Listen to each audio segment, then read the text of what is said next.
Hello everyone, I'm Masaki Ono, a Japanese patent attorney belonging to the Trademark Division of Fukan Patent Office. Today, I would like to present the first of mini lectures on the Japanese trademark practice. The purpose of the mini lectures is to briefly introduce some characteristics of the Japanese trademark practice and several points which foreign clients may feel to be unique.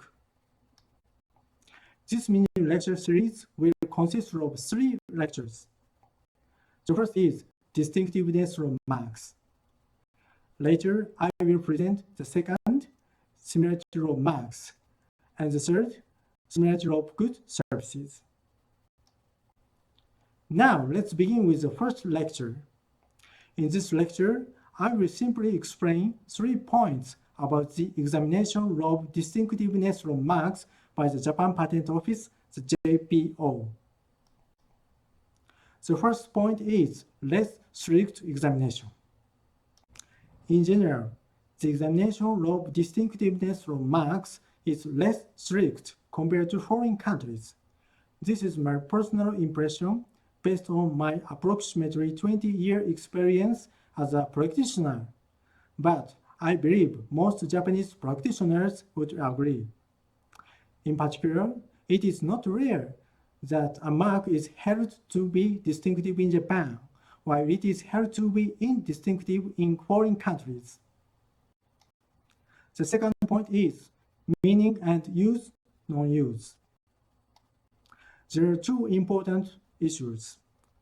One is whether a mark has a meaning directly and specifically descriptive of the features and the like of the designated goods services.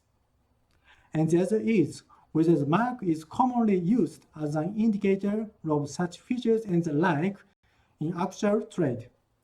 In this connection, if a mark is not directly or specifically descriptive and is not commonly used, then it is held to be distinctive.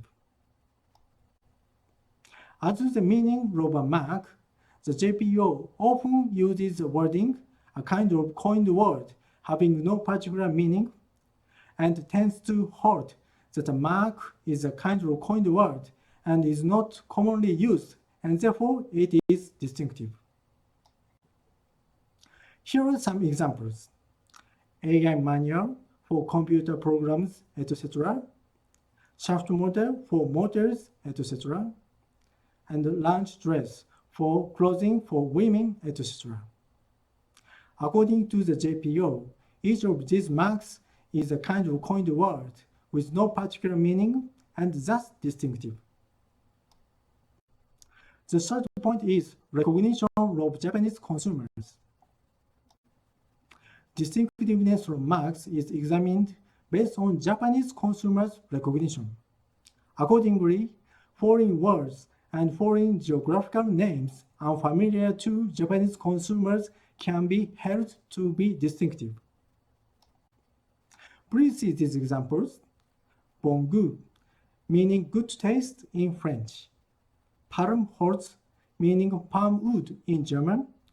And Lancaster, which is the name of cities in the UK and the US. These marks were held to be distinctive because they are a foreign word or foreign geographical name unfamiliar to Japanese consumers.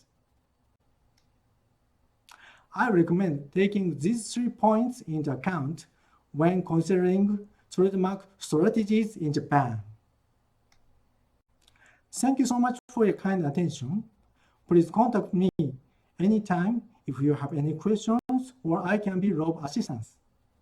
Some of my friends call me Nicholas or Freddie because according to them, I look like Nicolas Cage or Freddie Mercury. So please call me Masaki, Nicholas, or Freddie as you like. The next lecture is about similarity of marks. See you next time.